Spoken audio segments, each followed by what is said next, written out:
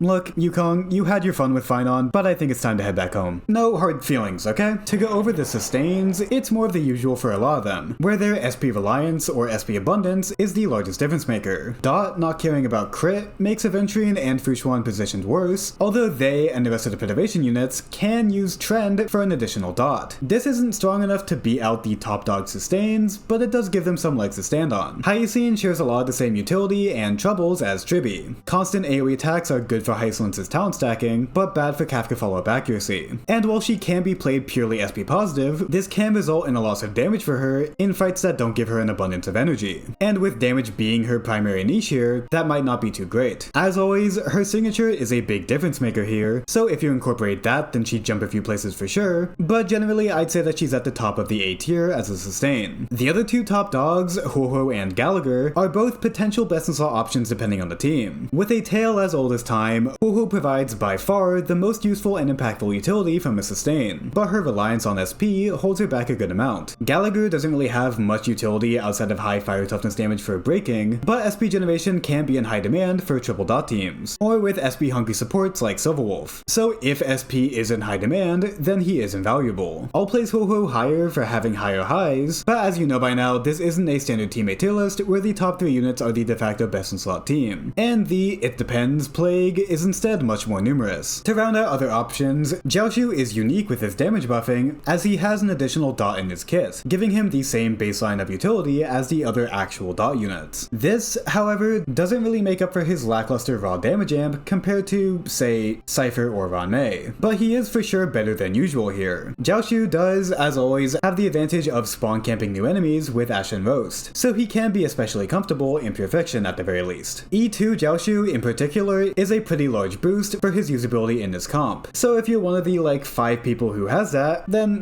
go wild. It is also worth mentioning that thanks to the team's constant dot procs, his Ash and Roast will be doing a lot more damage than on something like an Acheron team. It still doesn't put him quite up to the levels of the other damage ampers, although if it wasn't obvious, the gap from Black Swan all the way to here is not that large. I think his performance should still be good enough to yield similar, if not consistently slightly worse output than the S-tierers. Speaking of other fire units with weird dots in their kits, Asta is actually not that bad, with speed and attack being some of the larger wants in dot teams, and DDD and an inconsistent burn from her basic attack is nice to have as well. She's definitely not breaking into the A tier, but I would call her a thoroughly usable cheap option on the same level as the 4-star dot squad. Serval and like Hook and Himiko have free dots too, but no, I wouldn't even try it. Pela is, of course, lacking compared to the other general damage ampers, although did you forget that she gives the entire team 10 effective rate? Woo! This isn't completely useless, as it directly translates for more damage for Hysilens if she's not already at 120% EHR. But yeah, Pela isn't exactly breaking that much new ground here. Very SP positive, not bad damage amp, she's a good 4-star option but nothing too spectacular. The last unit to talk about then is the emanator of Brain Rot herself, Acheron. Hysilens' talent that applies a debuff with every ally's attack sounds broken for Acheron at first, but really, most Acheron teams already have teammates who can mostly apply debuff every turn by themselves anyways, save for the sustain. You can basically use Hysilens here as a team-wide version of Fugue's utility, and while that utility is not bad by any means, it's also not something that I would call an actual upgrade for Acheron's case. Hysilens doesn't have a Cipher follow-up attack-esque gimmick that lets her stack Acheron quicker than normal by herself, especially if you care about her damage and don't run speed on her. So rather than Hysilens being a good support for her, the question is instead, does Hysilens make Acheron work? Well, in general, I would say probably not. I do think it's workable at a high enough level of investment, but in my opinion, the main thing that would give this comp life is if the current endgame rotation has strong enough dot comp specific buffs that would even partially make up for the huge damage loss on both sides of this team comp. If you want to do fun Pure Fiction ult spamming team comps, then yes, their Hysilens is actually very viable. But in the grand scheme of things, I don't think that utility alone can put Acheron anywhere higher than the A tier for this list. With that, that's the list. She's a pretty complicated unit to talk about, as you probably know from me saying 1,000 times that everything besides Kafka depends. Going to the channel membership corner, we have Trashy Morrigan as our 11th new member. If you want a bag badge, membership shoutouts, and priority comment responses, then become a member for a few bucks a month. Alright, with that, I hope you all have a great rest of your day. Bye!